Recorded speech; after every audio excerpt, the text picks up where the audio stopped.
How y'all doing, ladies and gentlemen? Welcome, welcome, welcome. Okay, I'm never doing it ever again. But welcome back to the show. And like last time, well, like all episodes, it's a special episode. We have a special interview. Mr. Ron Smoorenburg on. It was meant to be something for stunts and choreography. I mean, we did talk a little bit about it, but something special happened this episode, which is why the episode's titled Life is Action. And I'm going to put a link to Ron's YouTube page, as you see on the YouTube right now. You'll see a little link pop up, and you'll see a link in the description for YouTube, SoundCloud, and I'm trying to try to figure out how to get on Spotify as well. Yeah, we gotta cover all fields here, Pete. But it ended up being just he was talking about just the things he's been going on with his life, his career. We had a very empowering episode. I felt great after the interview. Listening to the interview over again when I was editing, it sounds wonderful. And I hope you all feel inspired too. You feel like, you're down or you're giving up because you feel, you're too old or you're too, too young, or hey, you think it's too late. Ron's gonna tell you it's not. And I feel glad to listen to him because I don't feel it's too late for me either. And it's never too late for any of you. That's gonna be a theme of our episode when you hear this interview. I didn't get really a lot of comments this week other than Viking Samurai saying the last interview was really cool because the last guy I interviewed, Don Ty, was the choreographer of Van Damme versus Stallone and Expendables 2. The Viking Samurai's page, you see a link on the YouTube right now. You see it's a lot of Van Damme Stallone dedication. Check out his page now. I mean, he's talking to Sheldon Lettich, who did a lot of Van Damme's classic films, and another one of disproves Frank Dukes. This is where I heard about Ron, and this is where I heard about Stephen Lambert. He's on in the future, but I also say congratulations to Stephen for his stunt award, which he should have several. I'm sure he does, but hey, he should have like hundreds of thousands. But he doesn't kiss ass, so Hollywood doesn't like that. But this is why we like him even more because he doesn't kiss ass. And also, I'm gonna put a picture up and a link in the description to Amazon. Check out his book, From the Streets of Brooklyn to the Halls of Hollywood. And also, yeah, he also did get an award for his book too, so that's very good. And wait for the movie. Hey, if nobody's done it, I will. I sure as hell will. A lot of fun shit we can put on screen here. We have really nothing to rant about. I just want to clarify. I made rants before about the whole thing with the unvaccinated. I clarified my last rant. If you're unvaccinated because of medical reasons, that's fine. I hope they find a vaccine that'll help, and I hope the smart people of this world will do their best to protect you. You're not gonna depend on these other fucking idiots out here. No, my rant was against those dumb morons who go out there and say, well, this senator who was vaccinated told us don't do it because we're under control of the government. You know what? I think the whole government's stupid, and I'm fully vaccinated. I'm not under control, am I? Wait, the government is great. Biden is wonderful. Make sure you bow down and think of the great. Yeah, fuck. Get the fuck out of here. Fucking idiots. But yeah, like I said, I never would condemn people who can't be vaccinated because of medical reasons. This is why I still wear the mask to help you and help the others as well. But I don't want to wear a mask. I do not want to protect the assholes who are out there saying, oh, I'm proud to be unvaccinated and stuff. I don't want to protect you at all because you guys are fucking idiots. Especially these senators you listen to. I don't want to protect you guys at all. You know what? Go on an island and get Delta, and you know what? Let the world be safe. That was cruel of me to say. I've said it before, but I mean, you could criticize me, and that's your right to, and I have my right to say I don't care. So that's all I'm really going to rant today. Not a lot of stuff to rant. I am happy to say congratulations to Johnny Depp. He got an award at a film festival, and I'm glad the film festival is finally standing up against the stupidity of cancel culture and the Me Too idiots in Hollywood, and who, praise this asshole who is still having a career despite being an abusive prick. She's an example of hate the actress, don't hate the character. Kind of like, I've said before about Wyatt Russell as U.S. Agent John Walker. Hate the character, don't hate the actor. She's different. Hate the actress, don't hate the character. And I don't want to watch the new Stan remake because of her. So, and all these changes they made her feel empowered. Well, then you guys are all stupid. And Warner Brothers forcing Johnny Depp out of Fantastic Beasts because was gonna walk. Well, then you know what? Fuck you. You don't know jack shit about movies. You guys are idiots. Fuck off. And Toby Emmerich, you're a giant. And also, I want to say to the cancel culture idiots, they're a little rant. Yeah, just because somebody wants to move to a resort in a certain area and just want to golf does not mean they're selling their soul to Trump. It means they just want to have a nice resort they can play golf at. So go after Sylvester Stallone because he wants to live in Florida and golf at Mar-a-Lago. He wants to golf at Mar-a-Lago. Shut the hell up and let a guy live his life. Fucking idiots. I'm sick of it. I'm sick of hearing it. You guys are the ones who buried Johnny Depp. You're the guys who want to turn people against Chris Pratt for stupid reasons. You guys don't make sense anymore, and you guys are morons. I mean, do I agree when certain predators in Hollywood need to be taken? Yes, I totally agree. I'm glad Weinstein thought, and I know it. I hope he dies in fucking jail. I don't give a fuck. When I heard he had COVID, I was so happy because it's like, great, he could die from that. But unfortunately, he recovered. And you know what? And if it kills off Kevin Spacey, great. It's too bad I didn't kill off Bill Cosby. See, that's how I feel. If you feel those guys need to be dead for it, fine. I forgot to mention this before because somebody did ask me, and I forgot to bring it up. Was the whole thing about Louis C.K. Do I think what Louis C.K. did was fucked up? Of course. Man, why do you need to do that in front of people? That's private. I couldn't do that. I mean, even if I was asked to by a date, can you do this in front of me? I'd be like, no, you're weird. But do I think he's as horrible as Bill Cosby or Harvey Weinstein? No. Fucked up as he was, he asked for permission. He did it. I understand those comedians said they thought he was either joking or they felt he'd fire him if they said no. I understand you felt you had no choice in the matter. Okay. I understand. I'm not going to hate you for that. That's how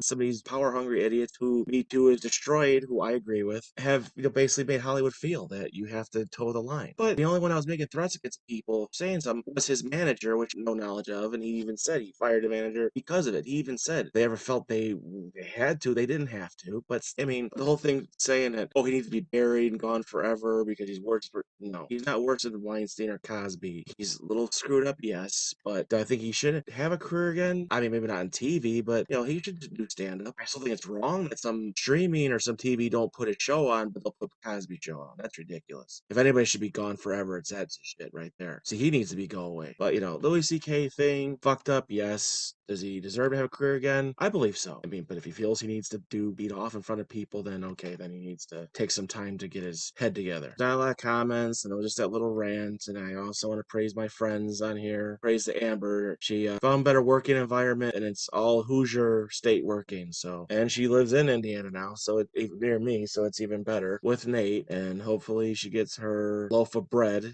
She knows what a loaf of bread is, and very soon, and everything will be great. So congratulations to Amber getting a better job and being full-time Hoosier. But like I said, we're gonna go right into our great interview with the awesome and excellent Ron Smoorenburg. So here it is. Take it away. I always watch Dead or Alive. It's like video game fight scenes. Ah. And it's quite cool. I always study them to get inspired by new combos. And though this game, Dead or Alive, is underrated. You have Tekken and Street Fighter. Yeah. But this is like moves who really flow. So it's very realistic to adapt those. It's very interesting. I did it back in the days, in 2000, in the game centers in Hong Kong. It was part 2 of Dead or Alive. And after that, went to the bar to train. Yeah. Anyway, I'm ready for you. Good. Yeah. Like we movie people, so we always think about the framing. Yeah, we do. So, how you doing over there? Yeah, I'm good.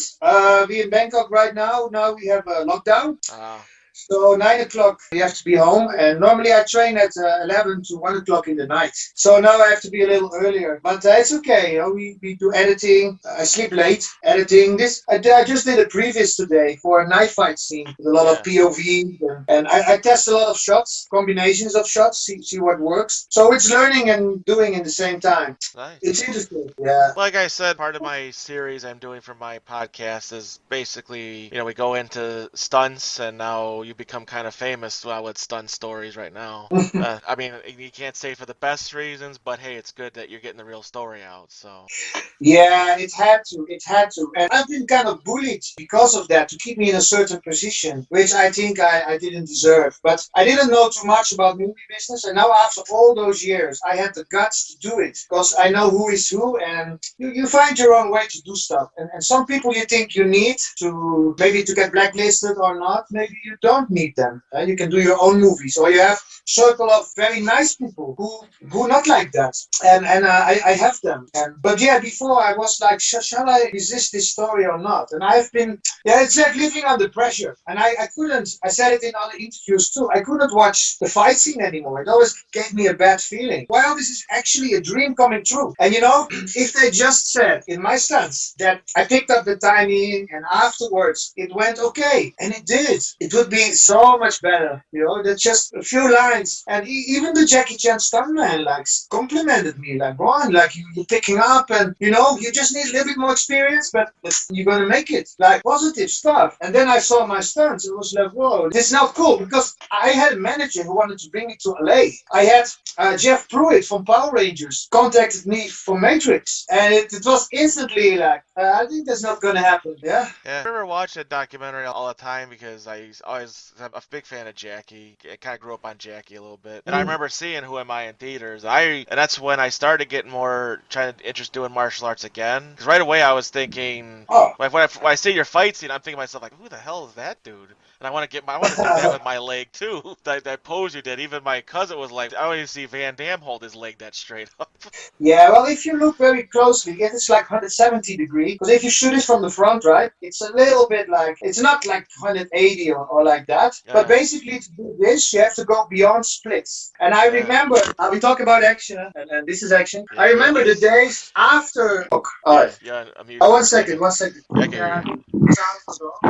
Yep. Okay, one second. Yeah, I'll say it again because it's else my phone will flip out. Okay, can you see me well? Yeah, I can see it, hear you. Say where it's it's a stunts episode and stunts are happening on an interview. Yeah, right. So yeah, the leg holding. So you have to go beyond split to actually hold it because it always comes back a little bit, and then you have to hold it like that, and it's not easy. It's not Yeah. easy to do. Luckily, I think that was a little bit my selling point for Jackie maybe to choose me, combined with some record highest kick. I did always like forms on Eye of the Tiger, like in steps, bam, bam, and then hold the legs like that. It was inspired from Damme kickboxer and from one of the Ninja Turtles, actually, Larry Lamb. He ever did a demo about kickboxing and he had to show the levels of kicks and he did it step by step, and I think that is cool. So I actually copied it a little bit, but yeah, it worked. I remember that fight, and it actually, I could tell you did Mhm. most of it because, like, all of a sudden, it's like you could tell when Brad Allan went in there because suddenly the character shrunk and his head got bigger. I was like, okay, that's a stunt guy, but I see more Yeah. of you in there than anything. And I even noticed that watching the documentary when I was older. I'm like, well, I've never seen Jackie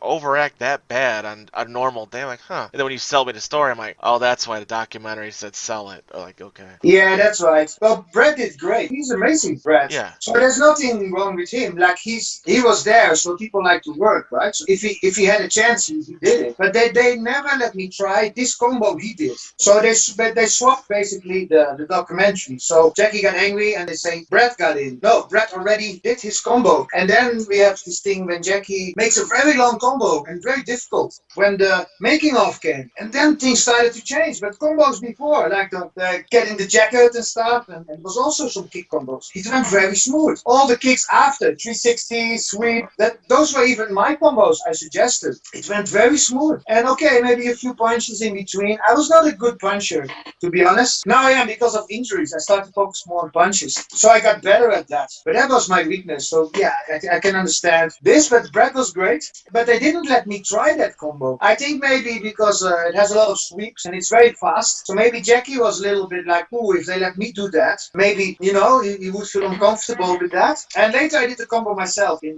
my garden, and I can do that. But I understand how movie business works. But the thing is that Brad, for those 4 or 5 seconds, he sometimes gets the whole credit for the whole fight, and I think that's a little bit too much. I mean, it's a great combo. I think, to be honest, it's the best combo of the fight. What he did, I tell you the truth, I think it's an amazing combo. It's like whoa, like that kind of effect. But of course, it's not the whole fight. But yeah, sometimes it's like he gets the credit of the whole fight. But I think that's a little bit out of balance because like 90%, 95, I did all myself, and it's just the other things. It's just for small things like bam, bam, bam, bam, like that stuff. And Jackie had the same, but it's more for logistics. Like Jackie maybe gets his energy back and put someone else in, and maybe like when I did the 360 kick, like the guy have to duck and go under maybe for his back, just use someone else. But Jackie could do it, of course. It's not like he can't do it. Huh. So I show in the video that Jackie got doubles and stuff, but it's just to make a point that everybody has doubles. It's not like to point that Jackie's bad or something. And I got a little bit misunderstandings with that. So it's not, Jackie's amazing. Man, he does, I tell you, he does all the big stunts himself. He does. And I've been on the roof of that building. Yeah. Yeah, I've been on the roof and I stood there and looked down like, oh, if Jackie has to go down there. I know they delayed it like almost 2 weeks before he went. And I think he just had to get used to it. It was a big stunt. I remember him going almost every day to look like, because you have to go down there. So you mentally prepare to slide down this building. But he did it. It was super scary. So respect for Jackie. And yeah. I remember when I seen the documentary, and I wasn't like everyone else, like, oh, what, that guy's a dumbass. I was thinking to myself, hey, you're new. It's like I wasn't like how the documentary portrayed you. And then yeah, the whole Right. story came out. I was like, you know what? yeah, that was wrong. It is good you're getting your story out because, I understand the whole like you getting held back on things because of stupid Yeah, stuff. Yeah. but they made me look a little bit stupid. Like the shots they use of me, like I don't have a brain or something. And maybe that's me. But yeah, it could have been with a little bit editing. It could have been totally the opposite. Like okay, yeah, he had to learn. He's new, right? It's his first movie, but he picked up and he got it. Like Yeah. then we were on the railing, right on the railing, when Jackie Chan grabs my leg almost over the building. Man, I really had the timing, like bam, bam, bam, bam, bam, bam, and I got compliments like, wow, like you're really picking up. So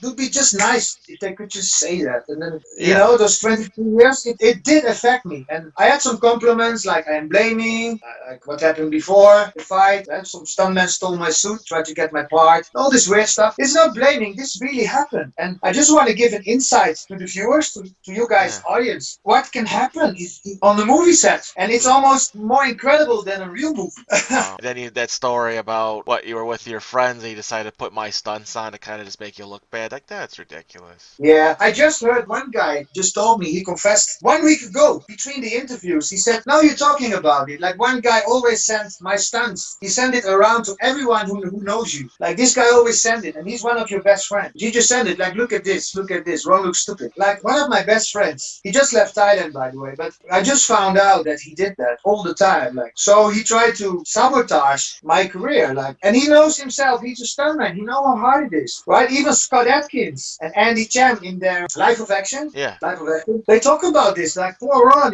like, oh my god, like he had to go up this building, put on the suit, fight with Jackie. His first movie, like they were even like, like that's tough. And Yeah. Scott is great, right? Oh, yeah. Scott I love already Scott. he already did movies and he had to fight Donnie and Jackie, but he admits like it's a different pressure than you fight with your friends or people you know more. It's a different thing. And in Hong Kong and those movies with those guys like Donnie and Jackie, they don't make previs. Maybe nowadays they do, but back in the days they're just on the spot. So like okay, run 1, 2, 3, 4, 5. You look up, you kick, you go down, you come forward, you don't hit. Keep looking this path, and then 2 more kicks. 50%, 80%. Let's shoot it. You're like, wait a moment, Yeah. and That's why yeah, I and wasn't after like, one. yeah. That's why when I seen that, I heard about him improvising fights. I was like, yeah, that's not his fault. He's first time doing it. He's got to be like, wait a minute, you're learning to fight right there. It's like you could take a couple minutes Yeah. beforehand and say, hey, let's run through the sequence real quick, then we'll film it. It's like, okay, Yep. yeah. It's So, like you have your driving license, but you have to do a Grand Prix race, and that is with Jackie. Like all the crew, by the way, they want to do their best. It's like that, but I can tell you, like I know the stuntman, and I know the stuntman in China, in Asia. yeah, Even after many years, if they have to do what I had to do right now, but after many years already in the business, they would still have trouble, and probably me as well. Like it's a pressure, But those are the guys I'm talking about. They would have problems. Sometimes they even fight Jackie for 2, 3 seconds and get one punch or whatever. But that's different than a full fight with this rhythm thing. It's a different story. And a lot of even people who are coordinators, they don't even have that dimension in their choreography of rhythm. Like bam, bam, bam, bam, bam, bam, bam, bam. Like that kind of stuff Jackie said in this documentary. Right? A lot of movies don't even have that. They just bam, bam, throw, and yeah, So this is another dimension. Like an actor learns his lines, right? yes, You know your lines, you give feeling to it, but there's hidden things in there. And then you have to express that straight away. Like you need time to rehearse. And doing it on the spot is like, yeah, it is hard. But oh okay, yeah, any movie after Who Am I, for me, was very relaxed. Like fighting Tony Jaa, fighting with Scott, fighting with Van Damme, Kane Kusuki. It went very smooth. Like I got compliments, but my goal was after Who Am I? This will never happen again. Like I want to get as much experience as possible. I want to fight every action star possible to get experience. And that's why I went to Asia. I always wanted to go to LA, but said no, I have to get experience first, go to Asia. And I kind of stayed there. It's cool here. I mean, hey, a good comparison is Clint Eastwood had to go to Italy to become big to come to America. So hey, there you go. You had to go over there to Yeah. become big there to come here. Yeah, Thailand went well with TV series, and a lot of this is a kind of backdoor here in Thailand because a lot of action stars come to shoot here, and China is opening up, and India has a big market. But Yeah. still, my next goal now is to go to US and do a movie. That is my next goal. But you know what? You get what you can carry, and I always didn't put much time in acting, and that is my own fault. So I did the last 5 years, and that pays off. But I can recommend you guys also put time in acting because you need to be a character. Yeah. Right? Yeah. And we're getting older, right? You get life experience, people die around you, you make happy moments, you get a son, you get a kid, all these emotions that you can carry out. it's important sometimes. And some people mature later. Some people, maybe I mature a little bit later, whatever. But it's true, and then you can carry that out maybe later as well. But I believe everything in its time. Yeah. Oh, yeah. Were you one of? Well, I guess you could say he was Were you one of Scott Adkins' henchmen in Triple Threat? You had the M60 taking out everybody. Okay, I was want to make sure Yes. that was you. Because I Yeah. remember then you Yeah. threw the gun aside and fought. Yeah, you did. Yeah, it was against Tony in that scene. Yeah. So, That was cool okay. to be on that team, to be Yeah. on the team of Scott. And Yeah. Michael J. White was there, Dominic Vandenberg. If Yeah. you ever seen Mortal Kombat, the Sub-Zero freezes Yeah. one guy, Mortal Kombat 1. That is Dominic Vandenberg. Amazing fighter. But Michael Bisping was there, Chija. We had a great team of mercenaries. I think I seen Vandenberg in another film. It was like on a Spike TV one time. I think it was called Pit Fighter or something like that. Yes, he did Okay, Pit what's it? Fighter. Yeah. He's doing his own movies now. I think he's just finished Mercenary, like kind of priest who becomes a mercenary. And he also did choreography in Gangs of New York. I think but this guy is very knowledgeable in fighting. And he was in the French Legion and very good guy. I was very close to him. Oh, Sometimes you have this martial art connection with people. I'm very connected with these people, like the martial art spirit. And it's different than the movie business spirit. Sometimes movie business is a little bit more like, a little bit some ways around. I think martial artists are more like, more like pure. I don't know. It's my experience. But yeah. I thought it seems that's why when I want to do this series, I seem to tend to want to reach out to more of the martial arts based guys because I've been doing Taekwondo for 3 years right now. So. oh, cool. Yeah, and I I got love it. I got my black belt like almost last year. Oh, wow, cool. My son does it as well, huh? Yeah, no, Oh, it's great. yeah, It's great. Yeah, some nice kicks, huh? Yeah, for me, yeah. I did karate, so it's a little bit different. But I learned the kicks also from movies, like literally from Bloodsport, even like those old kung fu movies, Wang Zhengli, amazing kicker. I'm in touch with him right now, Secret Rivals Part 2. Like you have North Leg fighting South Boxing. We were literally giving tasks to our friends, like, okay, you're gonna do South Boxing, and I'm gonna do the North Leg, and tomorrow we're gonna fight. And then we met in the alley, and we really testing each other. Like life was like a movie already before movies. We did demos on events, me and my friends, to just simulate fight scenes and stuff. We were already living it. We were living in a fantasy, which people said it was a fantasy, but I said no. Maybe one day I'm gonna play movies, and people ridiculed me for that. And later, it's funny, like we met again after. You never know in life. If you just persist and yeah. Yeah, I should have kept persisting because I'm still right now still trying to sell scripts of my own. So yeah, 'cause I've been writing scripts forever. So Yeah, well, there must be a way. Like, there's always a way. And yeah, once you get an influence, maybe the ball keeps rolling, or you work with a certain director who loves you, love your scripts, right? And then you just keep writing for them. There's a way. As long as you really love what you do. yeah, And for me, it's not only the movie set, right? It's like when you write. It's like, for me, it's like training. It's as cool as being on a movie set. Every day is great. Just doing this. And that's what some people don't see. They only think about the result or the goal or have you made it or not. I think for me, having made it is to wake up with fire and just keep going.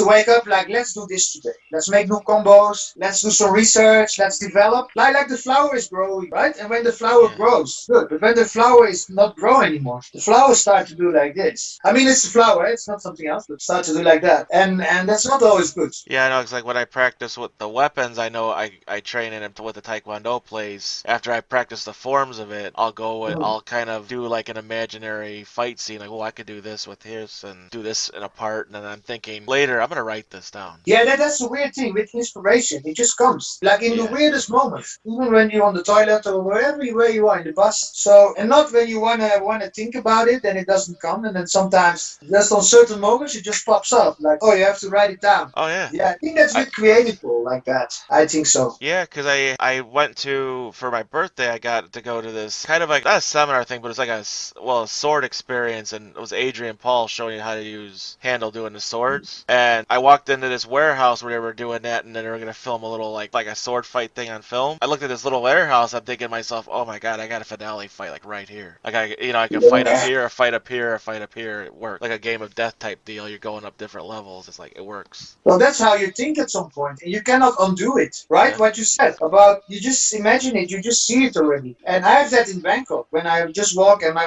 go shopping with my wife, and she looks at the products, right? I look at the locations. locations. Like you could do a fight scene here. See, look at the products, right? Shopping. I look at other stuff. Like we could do a fight scene right here, right now. You know, be thinking Yeah. like that. You can't undo it. I know, because I was looking And up like each thing, yeah. I was looking up yeah, each, like a DOP. Yeah. yeah. Oh, The I always do DOP would that. be, yeah, the light in the shop. That would be good for a commercial. Oh, yeah. It's the art, the love of the art. I always call it. Yeah, but I've always wanted to. Well, I was trying to push for it last year, maybe this year. But I always wanted to visit locations in Asia. But then as last year, I'm thinking I might do it, and then got in the middle of the year, I'm like, oh, yeah, no, you can't go anywhere. And then it's like you might be able to go somewhere. No, you can't go anywhere. I'm like, but Uh, but it's someday. yeah, it's hard right now. The Yeah. good thing with Bangkok is they're always building like some very cool buildings. We have Chinatown, we have some crazy alleys. We have now a very big Buddha, a golden Buddha. It's super big in the middle of Bangkok, and like it's amazing for locations. And it's almost like you're in a gold mine. You see the gold already everywhere. Like oh, we can do something there. We can. It's really cool. Good temperature as well. A lot of great stunt teams here, and yeah, a lot of stuntmen. So it's all ready to go here basically in Thailand. I'm very blessed. I love China as well, by the way. I just came back from Qingdao last year. That is like a movie town in China. It's like the whole town. It's like a movie city. So there's only hotels, studios, and just for movie people. So everybody you see are or stuntmen or production people. When you eat or everyone, you won't believe it. They even made the mountain of Hollywood with Chinese signs on it. In Qingdao. Yeah, yeah. Huangdao. It's Huangdao or Qingdao? Huangdao is next to Qingdao, but it's Oh. like the Qingdao area, but it's Huangdao, and it's only movies. They have like 250 buildings, like studio buildings, and it's just incredible. But now, of course, I think 5% is just occupied because situation. But they did the Great Wall there, the Great Wall, and I did a movie with Simon West there, Legend Hunters. It's coming out this year. It's a little bit like a Tomb Raider. Nice. Yeah, had a nice part in there. Well, it was good. It was good. And in between, we just train. We just go outside there. There's a lot of stuntmen. We just train in front of the shopping mall. And you just create your memories there. So those are the great moments. Like to just go with the stuntman, put music, like the B-boys, when they have a ghetto black, just turn on the music and just do some combos together. And as a bonus, we did a fight, like as a memory of this period. So we did a fight in the castle, in a kind of red castle. We did in a location there. We just went there 6 o'clock in the morning, steal the location before the guards came. We could shoot there. Like it's just crazy, but we did it. And now this is forever. So you just create your memories in life, right? So for people with a dream, I say go for it. Don't wait. Go where it happens. Save money and just, there's no safety anyway in life, right? Not especially nowadays. So why don't go for your dream if safety isn't guaranteed anyway, or security, or right? Yeah. No, yeah.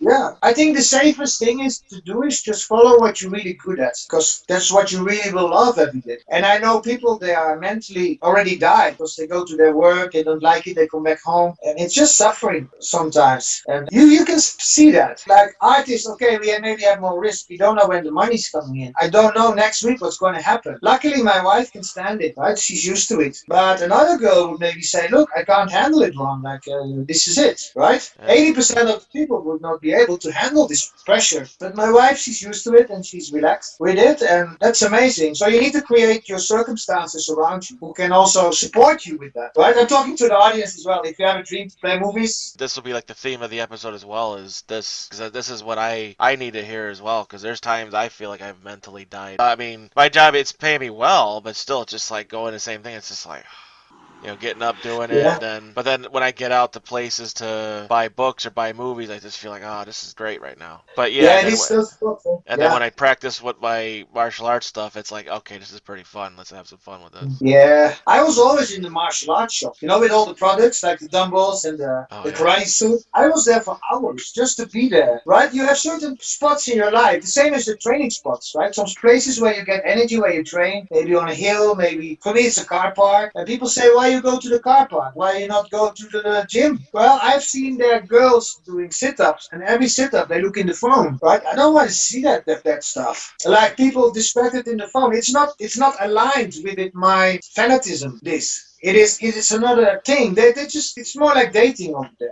in some of the gyms, right? Some gym, not all gyms, but some gyms. Or it's more like I need to be alone to do it. And like Mr. T said, I train alone, I do it alone. Yeah.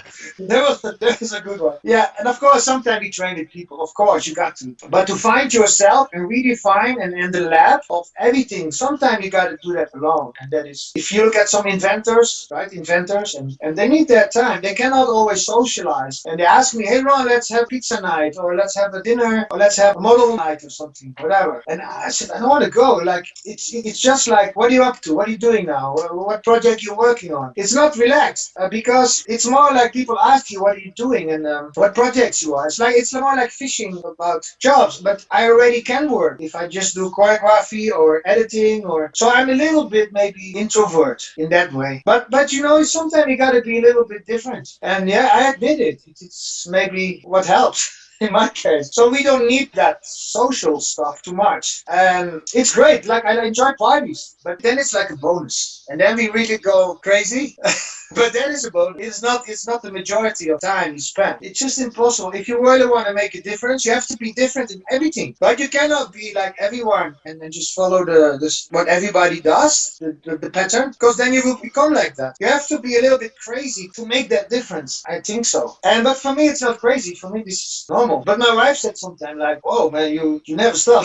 I said, "Well, I like it. This is not work. This is life, right?" Yeah. Yeah. Yeah. So I totally like that. I always like the whole be different and all that stuff. Yeah, because I always notice that when you try to be too normal to everyone, it's just like, God, it's just boring. I want some fun. Yeah, I have one addition to this for you. What's up? Because people who play in the movie business, right, they're already different, right? They already make some sacrifices to do this. I said you have to go one step further. I said you have to be different from the different. So the people who are already different, you still have to make a difference in there to make the real difference. So if the normal stunt guys, whatever, or actors train 3 hours per day, you gotta do it 4 hours or 5 hours to make a real difference. In the case, it depends what you want in life, of course. But in my case, it's not that I have to, but I just do it. It's just normal. For me, it's normal. And it's just great.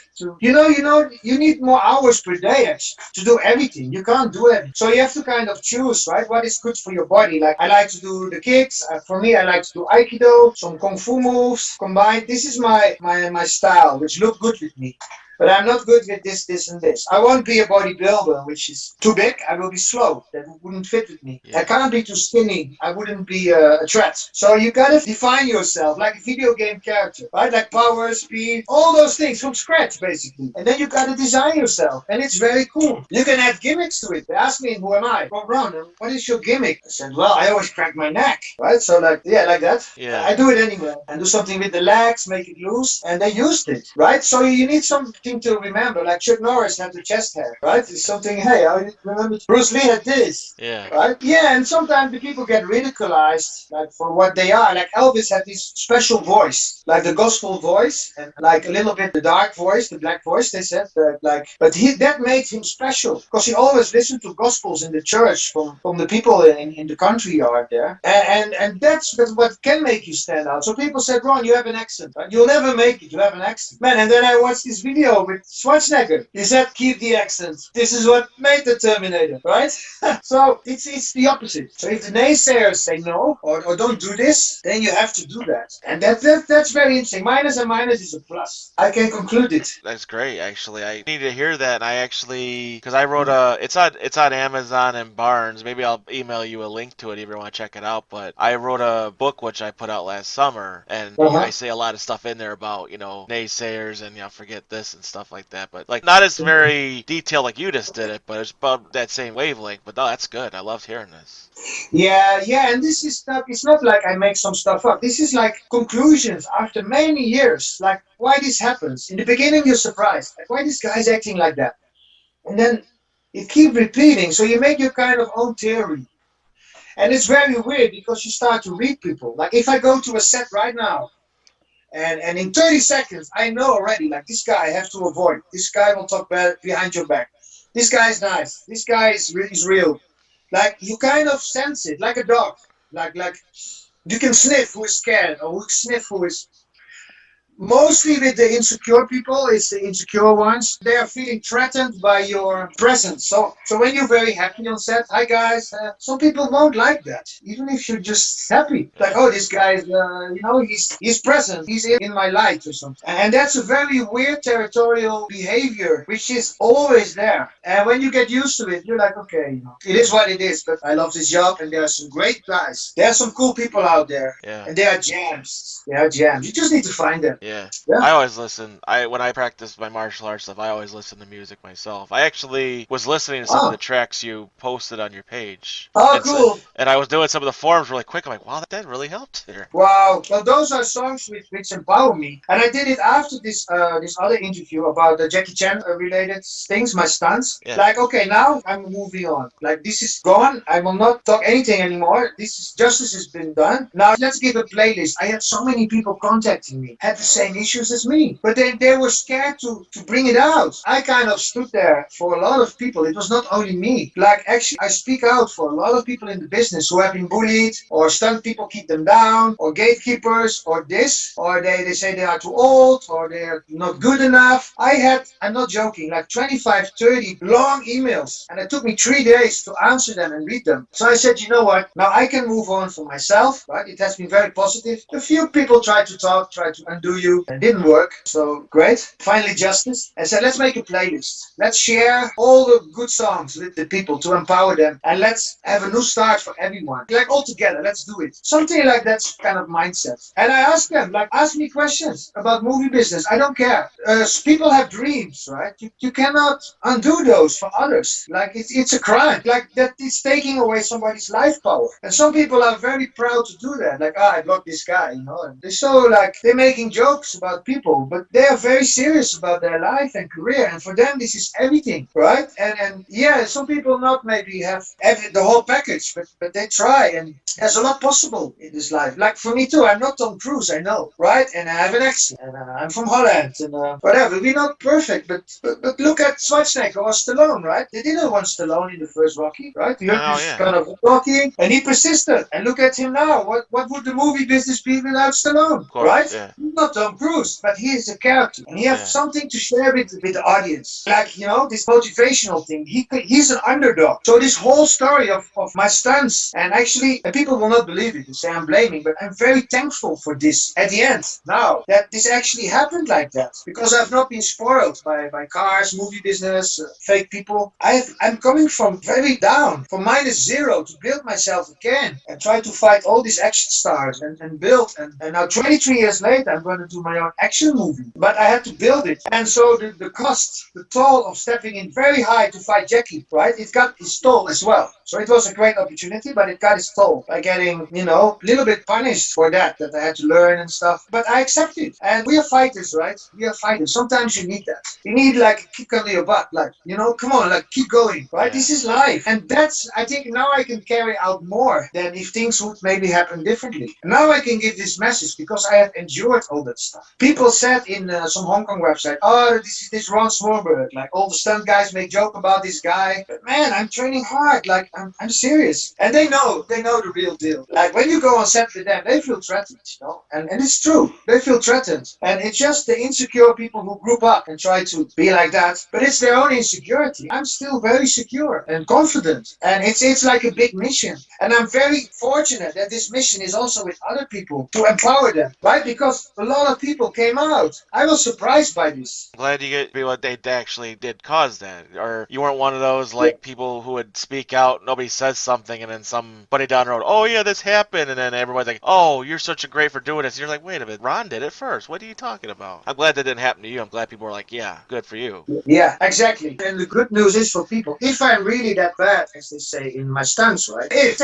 Say I'm a little bit of a retard, and I fight all these people like Scott and all these people. That means everybody could do it then. Like, if a retard can do this stuff, right? Then everybody could do it, right? But of course, it's other factors as well. But that would be good news for everyone, right? If Oh you yeah. think like that. But of course, it's a lot of sacrifices. I had to go to Asia, right? I had a relationship in Holland, and then she quit, and all these things. It happens, and then you have to choose.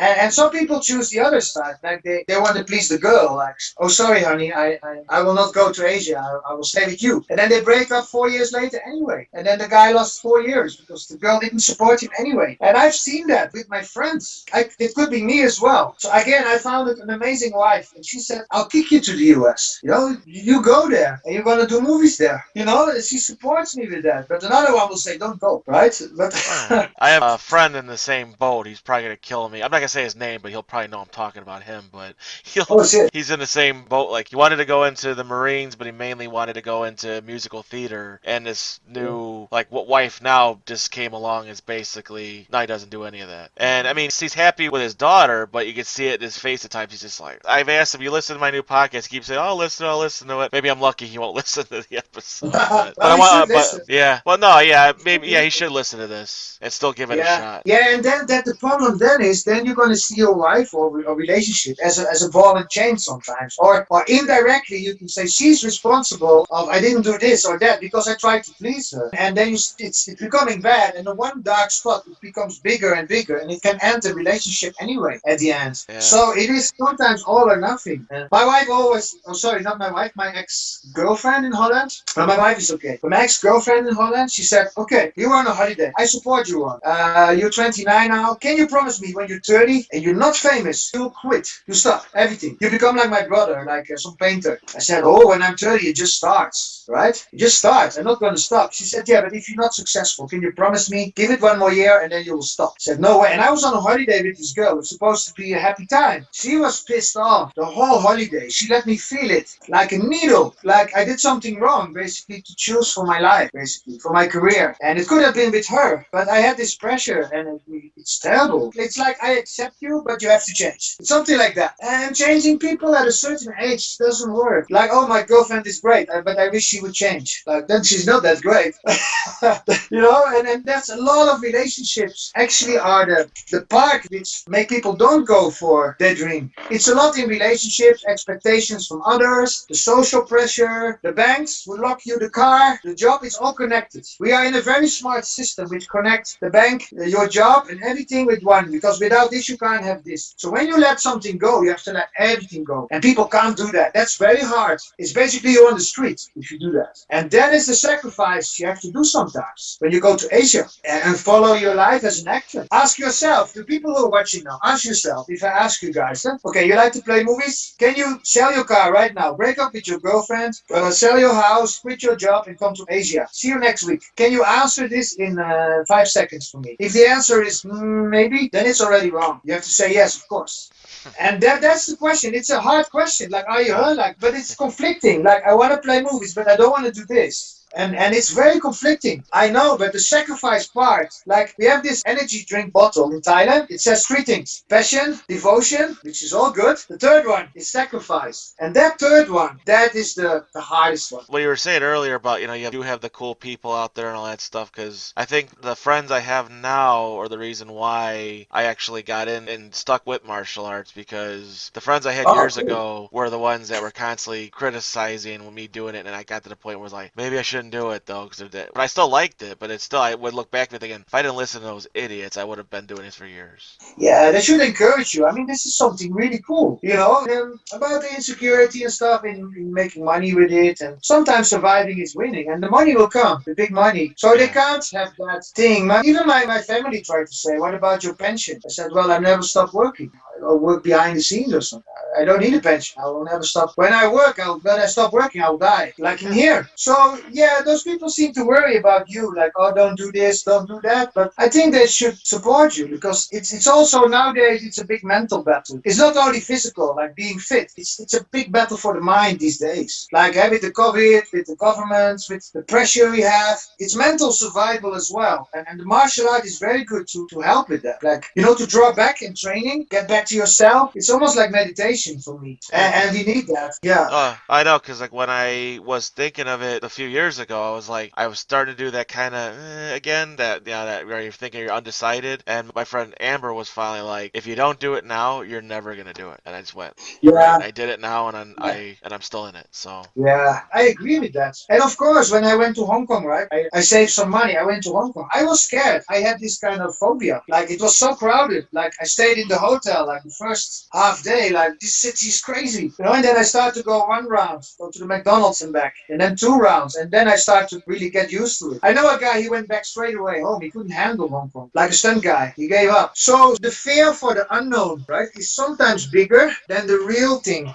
So for example, you want to say to your boss, I want to quit my job, right? You think about it 1 month and you feel bad about it 1 month. Actually, when you tell him it's 1 minute, right? And you tell him I want to quit, he said, yeah, okay, no problem. That was it. And you worried about that for 1 month. For some time, the fear, I'm not going to make it. When I go to Asia, I'm going to survive. Believe me, things will find its place. There's things to do. You can even be whatever in the beginning, extra, modeling, teaching English. If you are creative and you don't spend the money on the wrong things, because yeah, Thailand has also some entertainment, right? And I've seen people doing that. Then if you just control yourself and keep following your dream, there's a way. I've seen guys, some very funny guys, who didn't even behave on set, and they could make. So the normal person, or not normal, we're not normal anymore, right? We agree with that. They will be okay. The fear for the unknown is bigger than the real thing. Just do it. And if not, you have experience for a few months, you go back to where you are and you make a new plan. Like, okay, now I love it. You're gonna miss Thailand or Asia. You want to go back.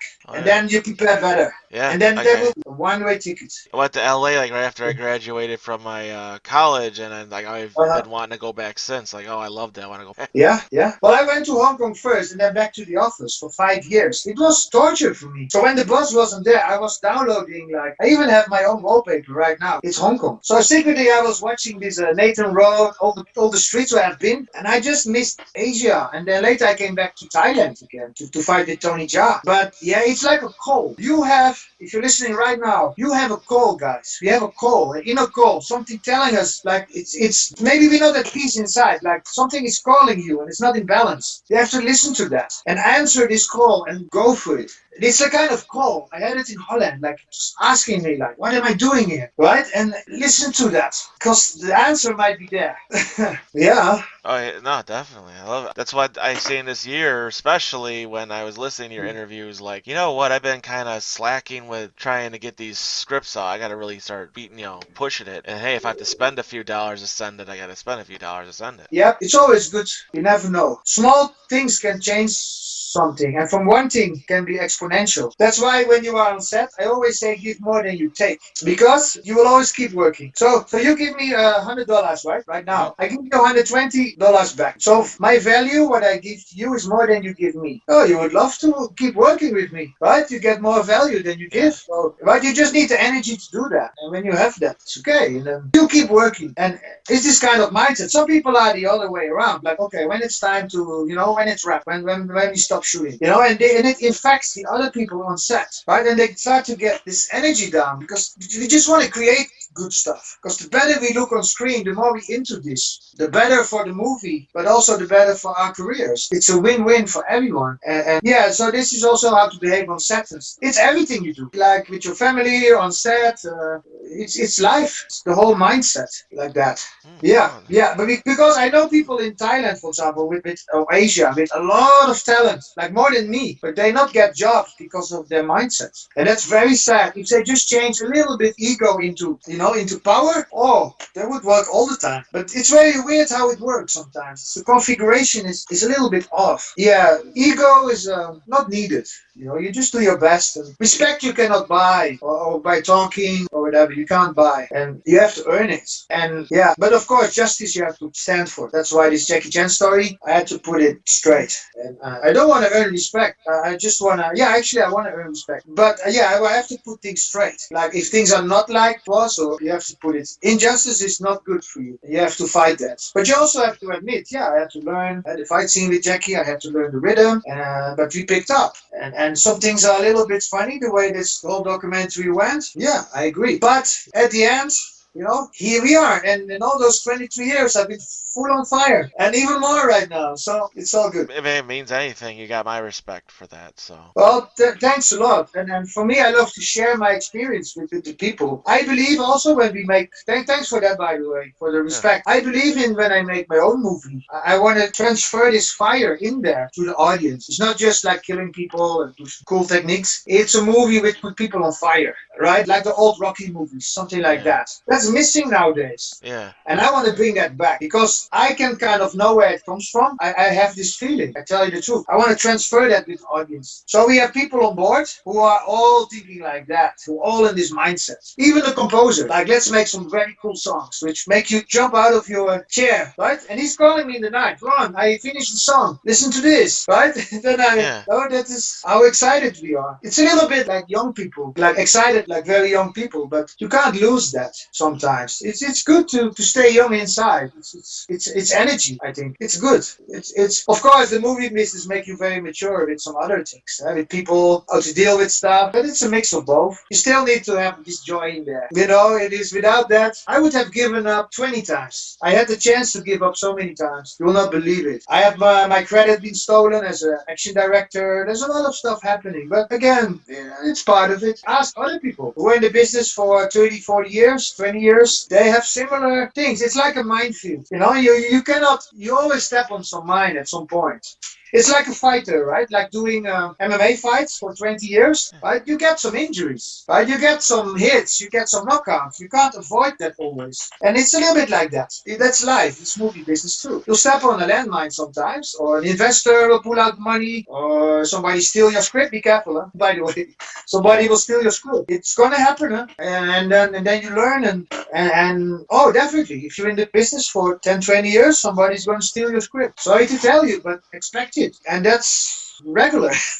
It's like when you fight, you can go KO. It's part of it. It's not like an event. Like wow, I'm very surprised. It's more like a constant thing. What's going on in the business? Yeah. Wow, I mean, we're gonna learn a lot from this episode, and I'm hoping people listen to this episode are definitely gonna give you the respect you deserve for this. And Well, I'll say even though it's from that fight scene, hey, I thought you were memorable when I remember watching that the first time, because I just remembered you doing the neck crack and the stretch of your legs, and then that stance with that voice saying, "No rush, we have plenty of time." It's like yeah. that stuck out to me. Wow, great. Yeah, it was all that fight scene they made it like classic almost because I like it. Like first the guy punching, right? And then the kicker is coming and then they fight together. It's a very nice concept. And then taking off the clothes, Yeah. right? Like the punching guy, like he got his tie taken off, and now take off the tie in the background. They made that up on the spot. Huh? They didn't think about that before. They just made it up. And Jackie has some creative guys around him and himself, and it just became this fight. And yeah, I think it's a kind of classic, and I'm very happy to be part of it and to be proud of to fight Jackie in his like younger years, to be honest. But then we still did these long fight scenes. I'm very, very fortunate, to be honest, and I want to thank Jackie for this. It's just this documentary. I think Jackie wasn't even in control of that, but who affected my career a little bit. But Jackie, to be honest, to give me the chance, and it's amazing. I've seen The Young Master when I was 12, and it made me go training. The Young Master with at the last fight, with he drinks this tobacco, and he keeps coming back, and it's such a cool fight with this Hapkido Master. Oh yeah, I always remember stuff like that. Especially, I remember growing up watching like Rumble in the Bronx and then Super Cop and stuff. And then I remember seeing First Strike all the time on TV. So when I seen like Who Am I come out, I go, I have to see this. And I always liked that where he's beating the guy with the jacket. You're just like, okay, jacket off, and then tie off. Okay, like you're getting ready. Like okay, I'm watching this fight because.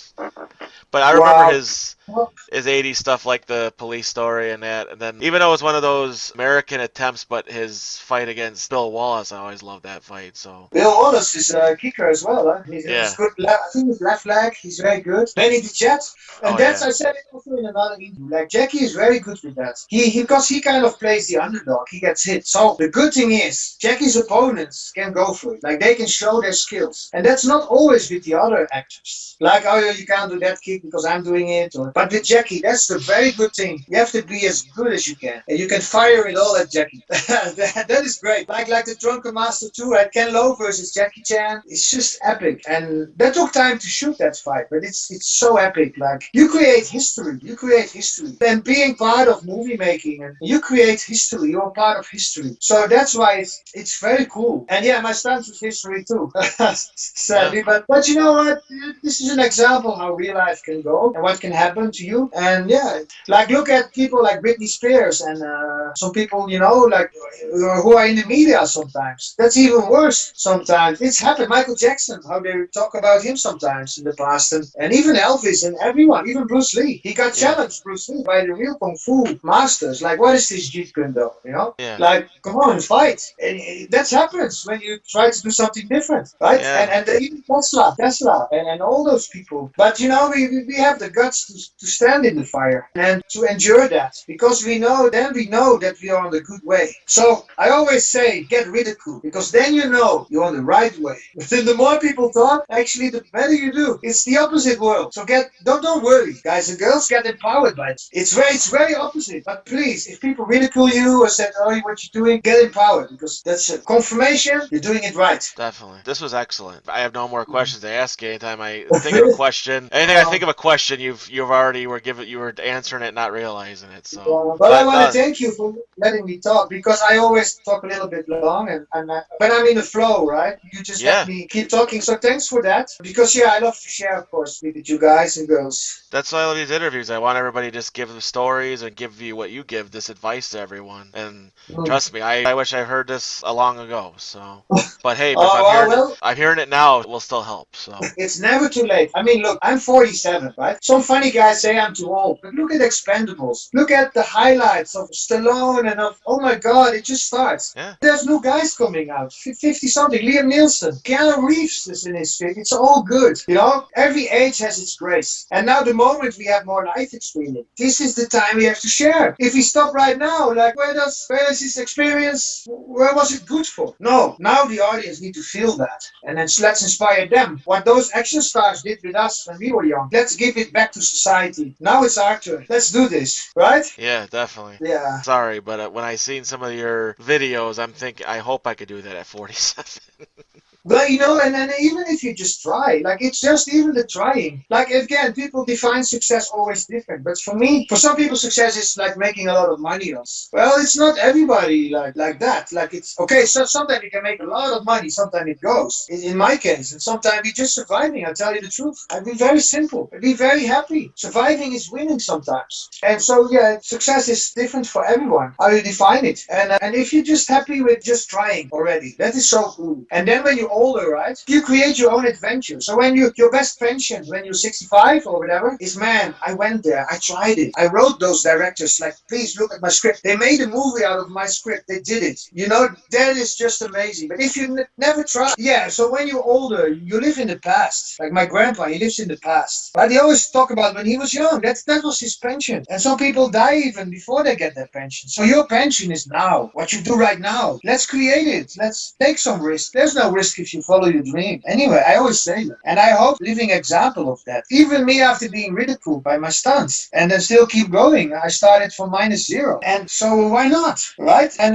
you know, life is adventure. Let's do something people would not expect. It's great. Always surprise in life. Yeah. Surprise yourself. And No. yeah. No, yeah, definitely. This is actually excellent. Yeah, I definitely. Yeah, there's days I'll say I do live in the past a little bit, but you know what? Yeah, you're right. I should look at it that even though I'm 34, it doesn't mean it's over. So, I mean, hey. Oh, 34. I'm 47, man. That is 13 years older. And yeah, about living in the past, right? I lived in the past a little bit with this my stunting because it was unfinished. It wasn't justified yet. So yeah, I cleared that and now feel there's even a bigger gate opening for me. Even the one I created myself, just maybe mentally. And sometimes you have to let go of those things in the past. And yeah, just be as straight as possible. Like, this isn't right. This is what I want. This is who I am. I'm a writer. I'm going to make it. Or I'm going to make movies. I'm going to make make things happen. Like, this is who I am, and nobody tells you who you are, right? You know Yeah. who you are. You know what you sacrificed all those years. You've been ridiculed maybe already. Yeah. Like, you know what it is. And you're not come from yesterday. You come from many years. You already have your build. You're built. You've been built already. And this build is needed to be where you're now. Accept it as the dots in a line. Accept those dots. And even if it's a bad dot, it has a reason. And you need to overcome it to get there. And you need to overcome a lot of sparring partners to fight the main fight or to do a bigger fight. Else you will never be there. And that is life. That's what it is. But if you know it, you can also enjoy it. Like, oh, this guy is like a naysayer. And and they try to make you feel bad. But actually it empowers you. Let's train a little bit harder, or it can fuel you as well. But it can Yeah. also can kill you as well if you take it wrong. And sometimes I got affected by these naysayers too much. I try to fight them and answer them, and then it's a vicious circle. If people hate you, they hate you. So don't try to win battles with those guys, because it's like trolling on internet, right? Don't get into that, because your energy will be. That's what they want, to distract you from your writing or your real goal. Put the banana in front of you and take you away from your dream by distracting you with nonsense. Some people would love that. I don't know what drives them, right? I don't know what is their fun, but some people do get energy from putting others down. It's very weird. It exists and it feeds them. Maybe something happened in their past, like they got always been put down by others. So this is their system to do that as well with others. But that is some psychological thing, but that is not your problem. If some people have psychological issues, this is not you, right? You know who you are. I like the way you talk about your writing. I think you have a good vision. And go for it. I don't know. It's great to hear. Yeah. Actually, great to hear you also talk about your dreams and what you love to do. Because everybody has something they're good at or they love to do. You just have to listen to it, right? Always, and follow that, right? And that's the answer. There's no bigger answer than your feeling and your heart. That's the answer. With where you go, who you are with, and what you do. If you feel bad when you visit some certain people, you feel bad when you're going towards them. When you, for example, you go in the tram, the bus, visiting a certain person, and you feel tired, be careful, because that might be a negative person in your life. So that is already indication. It's a little bit spiritual what I talk right now, but follow your feelings, and that will bring you very far. A little bit spiritual talk, but Yeah. I believe in that. Either watching Rocky movies or listening to you is good inspiring. So Well, I feel it myself. Like, I wake up like that. And it's just being alive. And when I was in the office, like for these 5 years, like I didn't feel alive as much as I feel right now. So choices really make a difference. Like what partner you have, what job you do, if you follow your dream or not. And believe me, the fear of the unknown, right? What I said is worse than the real thing. It will solve itself. You'll make your money. You will survive. It's going to be okay. If there was a God, right? Like I believe, of course, in many things. yeah. To keep it in general, it will be alright. Just do it. You have like this long vision. Do it, and it will fix itself. And if not, you know what not to do. In the worst case, but it won't be like that. It won't be like. Yeah, I always say. That's why I always say, and last but not least, that's why I always say, life is action. It's like that. Life is action. My wife said, you have to come up with something what fits with you. I said, well, that's life is action. She said, okay, keep it. And then I started to say it just for fun. And people start to copy it. Like, hey, Ron, life is action. Well, everything life is action. Even if you kiss your wife, it's also life is action, right? It's also the passionate romantic things. It's also life. Go shopping is life is action. It's all life is action. Our interview is life is action. Yes. Right?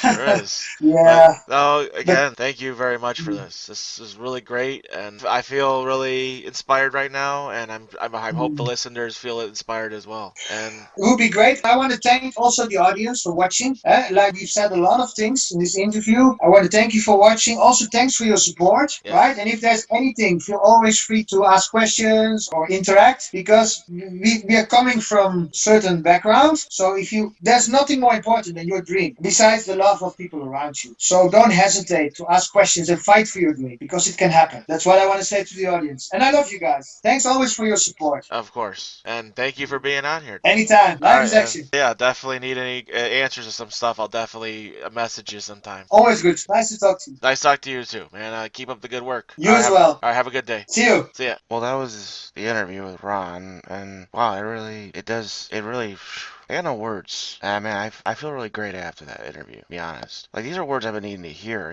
There's days I've been planning, thinking about trying to learn more martial arts, and I, feel, am I too old to keep doing this, or trying to learn more stuff? And just talking to him, and just, hell no. There's no age limit on anything you want to do. You just do it. Whatever your dream is, whatever your path is, something you want to do, man, hey, just don't give up on it. And like his whole thing is, he says life is action. Be more different and different. These are great logos, and I'm gonna put a little link in the description as well for his website for his t-shirts. I bought a t-shirt myself, helped himself get this logo out there. And like I even said, you'll see a link in the description for his YouTube, and also be a little link pop up on the screen. You can go to his YouTube page. A lot of great stuff. A lot of his fights, stuff in movies, just as, stuff he does normally. He goes to the parking garage to train. It feels like a special place. I go out to the basketball court in the backyard of my house, but it's mainly because I need room. A lot of these flying kicks you gotta practice. Gain more height with mine, and it's gonna help when I lose more weight, and I can be able to do more stuff, so. But no, overall, I feel really great with, this interview. I know it was intentionally trying to talk about stunts and choreography, but you know what? I'm glad what we got. This is good stuff. Thank you, Ron, for coming on the show, and I hope his words help everybody who's listening to this episode. If you feel you're too late in life or for things, he's gonna show you you're not. I feel great after this. It's not too late for me. It's not too late for all you either. Well, I haven't really done this in a while. I was gonna make some tributes to this episode. There's gonna be quite a few. Well, first off, I want to say my condolences to Richard E. Grant. Great actor. We see him in a million movies. I know he was just in the last Star Wars film, but he's done many great things too. Any funny characters. Just don't talk about Hudson Hawk. But yeah, unfortunately, his wife just passed away, so we want to offer our condolences to him and hope he gets through it. Well, since we talk about martial arts a lot on my stuff, especially stunts choreography, my first couple tributes are going to be towards martial artists. One is the great stuntman Brad Allan. I believe he's the only Caucasian member of Jackie Chan's stunt team. Ron talked about him a few times. They used him for scenes in the My Stunts documentary for some of Ron's scenes, even though Ron said I could have done those. He had a great fight scene with Jackie in the movie Gorgeous. Did like a kickboxing fight in a warehouse, a fight in a parking garage, I believe. He's done choreography as movies here and there. Scott Pilgrim for one. Fortunately, I still don't know the circumstances, and it shouldn't be a big deal. It shouldn't be our focus on it. But he unfortunately just passed away recently, age of 48. Very sudden. It was a shock myself. I was looking on Instagram and seen people posting tributes to him. Viking Samurai did an episode where he posted tribute to him along with bodybuilder John Meadows. I know Marco knows about him too. And Marco will be, future guest whenever we get to do a Superman episode. But yeah, he's did a lot of great work. He also did work with Chronicles of Riddick and Hellboy 2, The Golden Army. Must have did training with Luke Goss for his Prince Nuada character. But it was a surprise. I loved watching his work too. You do watch the My Stunts, they did the little test, they plan out a stunt sequence and he's on there a lot, doing a lot of the martial arts stuff. And, something like that, makes me think like, wow, I could have been a big part of a stunt team like a Jackie Chan or a Yin Wu Ping because of him. Which is one of the reasons, like, I look back at it like, God, man, I should have, like, I talk about it with Ron, man, I should have did this years ago. Who knows, I could have been part of these big stunt teams. But I said one time, like, man, it would have been great to do great work with Jackie Chan, and this guy was one of those, hey, you could do it. He's a great martial artist, a lot of great work. It's just really weird and just sudden, like, how this happened. It was just like last year with Chadwick Boseman. No one ever knew something was wrong with him, and then all of a sudden it's like, bow, what in the fuck? And same with him, it's like, what the fuck? Darren Shalavi about 5-6 years ago, same deal. It's like, bang, it's like, you don't know this shit. But yeah, we shouldn't focus on just how he died suddenly. Focus on the tribute and the great work he's done, and our well wishes, and say rest in power, Brad Allan. Another one was a guy I've been a fan of, the Street Fighter movies. I first heard of the Street Fighter films. They're brought up in the movie True Romance. So of course I discovered these movies through Quentin Tarantino. And he did a great trilogy, and they're excellent. The first one's always gonna be a classic. Anybody who wants to see a rapist gets theirs, watch that movie. You ever heard the term "I'll rip your balls off"? Well, he really does. But it's the martial artist Sonny Chiba. He got to work with Quentin later. He's a Torii Hanzo in Kill Bill. Makes the sword that the bride uses. But he's been like a million other films. I tried out for a movie which would have gotten me a chance to work with him, but unfortunately I didn't make it. Really sucks. I would have loved to work with him and just geek out. It's just excellent shit he's done. Especially the Street Fighter movies. I just like, oh, tell me about him. Tell me this. Just to hear stories would have been great. But yeah, unfortunately, he died of complications of the everyone's favorite disease, COVID, which of course it could have been gone, but thank people of the world who feel of, oh, I'm going to be violated if I take things safe, which could curb this damn disease. So, lost a good great. I understand he was up there in age, but it doesn't matter. He was still a good great. Would have loved to meet him someday. I mean, I still love to get to Japan someday when this pandemic gets, underway. Just hopefully it kills off the stupid people, and then the world could be saved. Yes, I know it's morbid to say, but I don't give a shit. Stop worrying about, oh, my rights, my freedoms, and worry about the safety of others. Lost a good man. I trade his ass for you fucking morons any day of the week. So, but yeah, it makes me angry seeing these guys. I don't know what happened with Brad Allan, but that's not gonna be my worry. But mainly with Brad Allan, also with Mr. Shinjiro Sonny Chiba. Want to say rest in power. And I don't know if I did bring you up on the martial arts podcast. Anybody who listened to it, throw it in the comments if I brought him up. I might have, I might not have. I know I'm gonna be setting it up on YouTube, so I'll see. And if I didn't, I'm very sorry.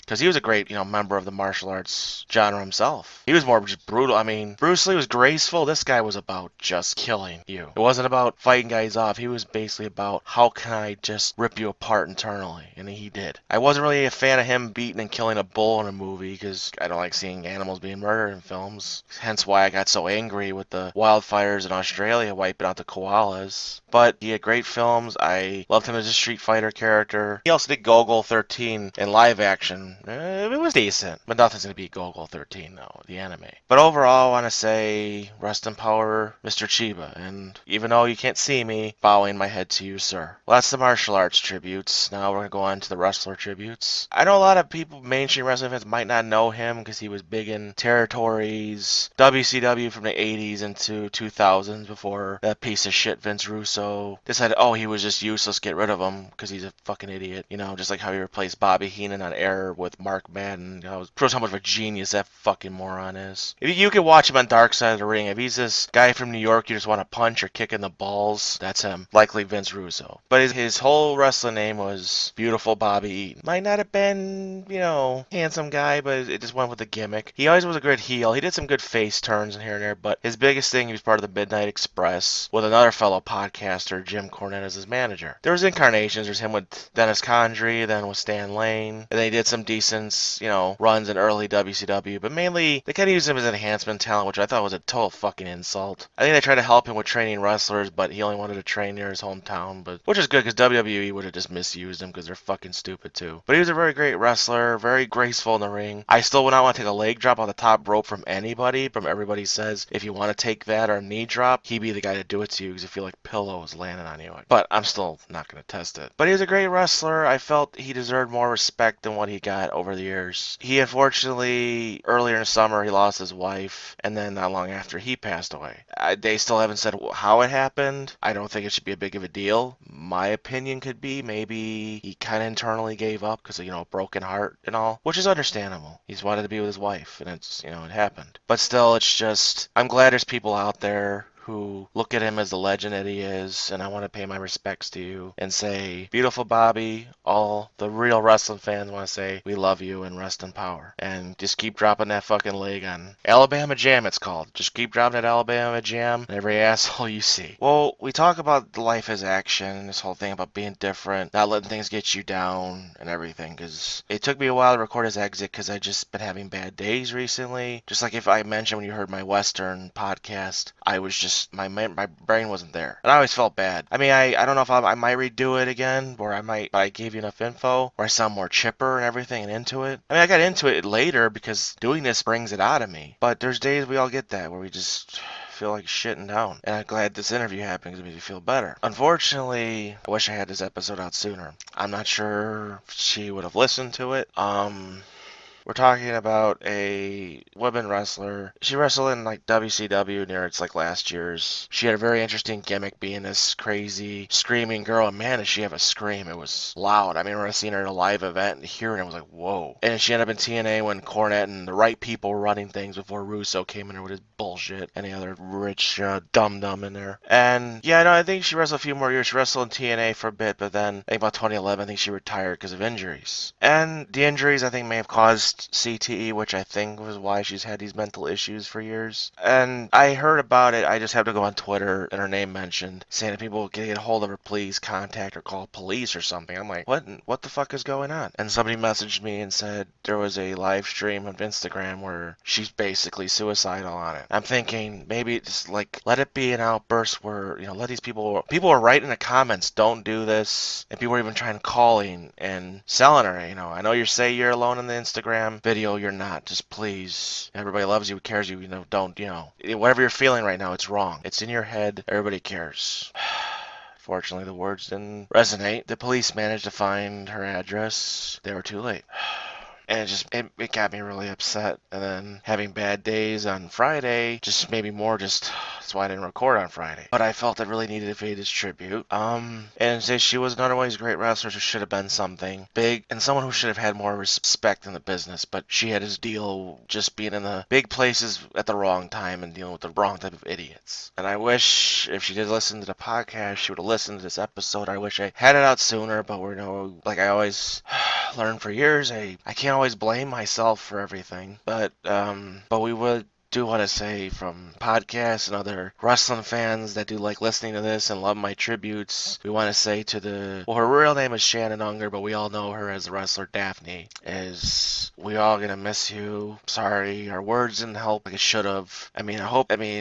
Hopefully everything was caused by CTE like we're all thinking. Hope you knew at the end you were loved and everybody cared. And me too, and other wrestling fans, including ones that aren't here anymore. That's why I know I want to speak for them too, because you were nice to them when no one else were. And another one, I wish we could have paid it back, but fate sucks. Everything sucks. So we wanted to say to Daffney, the other great wrestler, from my podcast and everyone, we all love you and we'll all miss you. And we're always sorry. And if any family members or friends of hers want to say, thank you for, talking how great she is, because she was. No, she is. I'm not going to say was. She is great. And again, like I said, I always feel sorry, along with everyone else, that we didn't do the best to help, to show we help. And I'm going to post a little picture if you're watching YouTube, and I might even put an ad in my description about the National Suicide Hotline. Call if you're feeling this way, because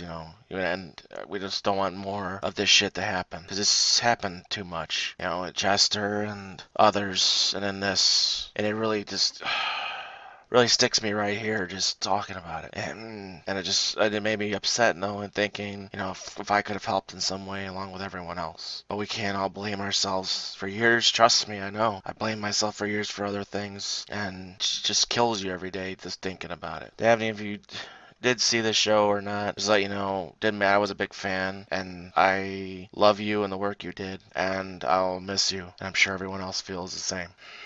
God damn it. I was just trying to get myself composed again. When I had to pay a tribute to Chester on here, or even talk about River and stuff like that, it's like I don't know these people, but it just affects me. Chester especially, because he spoke to me at times when I needed it, and I always felt regretful that I didn't push hard enough to become famous sooner, because I felt I could have helped in return. But like I said, just can't keep blaming yourself for everything. Just know that you have their work there to keep you happy and move you forward. But I'm also glad there's somebody like Ron in the world who will always motivate you if you need it. And so if you're listening to this, thank you very much, Ron. It meant a lot for you to do this interview, and thank you for this interview talking to me. You were a lot of help. And I wish this person, Daphne, would have heard this episode, because I think your words would have helped. I understand if the mental illness was caused by CTE, doesn't matter. I think the words would have helped a lot. But I'm glad you're still there you could help others. So thank you very much. I'm not going to send you off with the usual fuck off everyone episode. I just want to say, keep listening to episodes. Having better guests on in the future. Right now, I might not have new episodes for a bit if I don't give interviews, but mainly I just want to build a YouTube page, figure out the Spotify, other avenues. I'll still continue with SoundCloud. Some people were like, I don't want to do SoundCloud anymore. I'll still continue with it. And sorry, I needed a second. But yeah, I just want to say thank you for keep listening. I hope this episode helped a lot. Tribute really was a lot, but I felt it needed to be said. And like I said, I posted the picture earlier. You can go, I'll post it right here again. If you need help, call these people. Better yet, if you have your friends, reach out. Because for the piece of shit on Twitter who said, oh, she's just doing it for attention, well, fuck you. Not everybody's doing this for attention. So please reach out, and there's always somebody that's going to listen. And you'll see on Ron's page always. Might take him a bit, but he'll answer. Send a comment his way. I'm sure he'll respond back, and I'm sure he might post his email on his community page, but send an email his way. He'll send you a message back and help you. Just with some words you might need to hear. Even though it wasn't intentional, the words helped me. So I really hope you enjoyed the episode. Thank you very much, Ron. And again, beautiful Bobby, Daffney, love you. Same for Sonny Chiba and Brad. And for all the listeners, I'll be seeing you next time. If might not be an episode for a bit, it might, but mainly check out the YouTube when more episodes are going up. And I'll try to fix up the issue with my little reface picture for fun, because even doing something for fun, the YouTube copyright's being a butt about it. But in the meantime and in between time, I'll see you guys next time. And like Ron says, life is action and keep on fighting.